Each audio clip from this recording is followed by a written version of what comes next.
ہے حضرت سیدنا امام جعفر صادق نے فرمایا کہ نماز کی اہمیت زیادہ ہے، نماز کی افضلیت ہے، نماز زیادہ افضل ہے بنسبت روزے کے۔ کہا حضور یہی ہے نا؟ کہا ہاں۔ کہا اب میں عرض یہ کرنا چاہتا ہوں کہ جب نماز زیادہ اہم ہے تو عقل یہ چاہتی ہے کہ جو زیادہ اہم ہے اگر وہ چھوٹ جائے تو اس کی قضا ہونی چاہیے، لیکن میں حکم یہ دیتا ہوں کہ اگر عورت حالت حیض میں ہو جائے اور اس کی نماز بھی چھوٹ جائے، اس کا روزہ بھی چھوٹ جائے، عقل یہ کہتی ہے کہ روزے کی قضا نہ رہے، نماز کی قضا رہے، اس لیے کہ اس کی اہمیت زیادہ ہے۔ مگر میں نماز کی قضا کا حکم نہیں دیتا، عورتوں کے لیے میں یہی حکم دیتا ہوں کہ جتنا روزہ چھوٹا ہے اس کی قضا کرو۔ اگر میں اپنی عقل سے فیصلہ کرتا تو عقل کہتی ہے کہ نماز کی قضا ہونی چاہیے، حالت حیض میں عورت کی نماز اگر چھوٹ جائے تو نماز کی قضا کرے، لیکن میں اپنی عقل کو سلنڈر کر دیتا ہوں، میں اپنا عقلی گھوڑا نہیں چلاتا ہوں۔ جو آپ کے نانا جان کی حدیث کہتی ہے میں اس پر عمل کرتا ہوں۔ امام اعظم نے جب یہ کہا سیدنا امام جعفر صادق خوش ہو گئے۔ اب امام اعظم عرض کرتے حضور ایک بات اور پوچھنا چاہتا ہوں۔ کہا وہ کیا ہے؟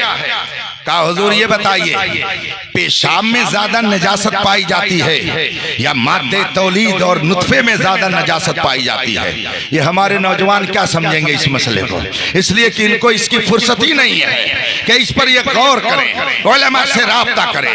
امام اعظم نے پوچھا حضور میں یہ عرض کرنا چاہتا ہوں کہ پیشاب زیادہ گندا ہے یا مادے تولید اور نطفہ زیادہ گندا ہے جس سے انسان کی پیدائش ہوتی ہے؟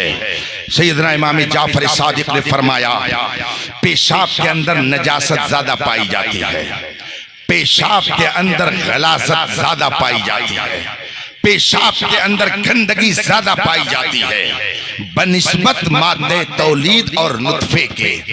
تفصیل علماء سے آپ سمجھ لیجئے گا۔ جو ہی امام جعفر صادق نے فرمایا کہ پیشاب کے اندر نجاست زیادہ پائی جاتی ہے، امام اعظم عرض کرتے ہیں حضور جس کے اندر گندگی زیادہ پائی جائے عقل یہ کہتی ہے جب وہ نکلے تب غسل ہونا چاہیے، جس کے اندر گندگی کم پائی جاتی ہے اس کے نکلنے پر غسل نہیں ہونا چاہیے، عقل یہی کہتی ہے۔ مگر میں اپنی عقل پر فیصلہ نہیں کرتا، اس لیے کہ آپ کے نانا جان نے فرما دیا ہے کہ اگر کوئی پیشاب کرے تو اس کے اوپر غسل واجب نہیں ہوگا، صرف اس کا وضو ٹوٹے گا، اور اگر مادے تولید شہوت کے ساتھ نکل جائے تو اس کے اوپر غسل فرض ہو جائے گا۔ دیکھیے عقل یہ کہتی ہے کہ پیشاب کے نکلنے سے غسل ہونا چاہیے، مگر میں عقل کے گھوڑے کو نہیں دوڑاتا، اپنی عقل کو رکھ دیتا ہوں اور آپ کے نانا جان کی شریعت پر میں عمل کرتا ہوں، اور میں یہی کہتا ہوں کہ پیشاب کے نکلنے سے غسل واجب نہیں ہوگا، مادے تولید کے نکلنے سے غسل واجب ہو جائے گا۔ جو ہی یہ بات امام جعفر صادق نے سنی اور خوش ہو گئے۔ امام اعظم نے فرمایا حضور ایک اور بات عرض کرنا چاہتا ہوں۔ کہا وہ کیا؟ امام اعظم عرض کرتے حضور یہ بتائیے مرد طاقتور ہوتا ہے کہ عورت؟ مرد کمزور ہوتا ہے کہ عورت؟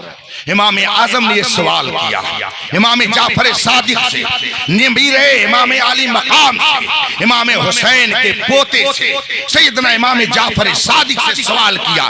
امام اعظم نے حضور یہ بتائیے مرد کمزور ہوتا ہے زیادہ کی عورت؟ یہ کوئی ایسا مسئلہ تو نہیں کہ جو نہ سمجھ سکے؟ یہ اور بات ہے کہ انسان جب جانور کی عقل جانور جیسا ہوتا ہے تو کہتا ہے دونوں برابر ہیں، دونوں برابر۔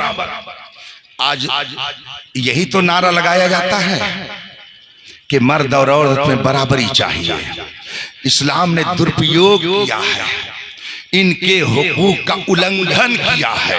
معاذ اللہ رب العالمین، دنیا کے اندر کسی مذہب نے یہ نہیں بتایا کہ اگر تم جنت چاہتے ہو تو ماں کے قدموں کو چوم لو۔ یہ شرف صرف اسلام نے عورت کو دیا ہے کہ ماں کے قدموں کے نیچے جنت رکھی گئی ہے۔ یہ تعلیم صرف مذہب اسلام کے اندر پائی جاتی ہے۔ لوگ کہتے ہیں سب کو برابری کا حصہ دینا چاہیے، مرد اور عورت کو برابری دینی چاہیے۔ اسی لیے آج کل کہتے ہیں اگر مرد پائلٹ بن سکتا ہے تو عورت بھی پائلٹ بن سکتی ہے، مرد اگر سائیکل اور موٹر سائیکل چلا سکتا ہے تو عورت بھی چلا سکتی ہے، مرد اگر ٹرین چلا سکتا ہے تو عورت بھی چلا سکتی ہے۔ اسی لیے یہ بھی نظریہ لوگوں نے پیش کیا کہ الگ الگ نہ پڑھو، جہاں لڑکا پڑھتا ہے وہیں لڑکی بھی پڑھے، یہ برابری چاہیے۔ لیکن کون ان کو سمجھائے کہ خدا جب دین لیتا ہے تو عقلیں چھین لیتا ہے۔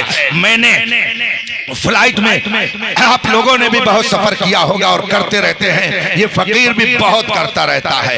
ہمارے ایک حضرت مذاق میں ہم سے کہتے تھے لوگوں کے درمیان کہ ان کا ایک پیر درسگاہ میں رہتا ہے اور دوسرا پیر ان کا ایئرپورٹ پر رہتا ہے۔ ایک فلائٹ ایک کمپنی تھی، آج سے کچھ سال پہلے وہ کمپنی چلتی تھی، اس کی فلائٹ چلتی تھی، اس نے اپنا اصول بنا رکھا تھا کہ فلائٹ میں 2 لڑکے رہیں گے 2 لڑکیاں رہیں گی۔ کچھ دن کے بعد سارے لڑکے غائب ہو گئے۔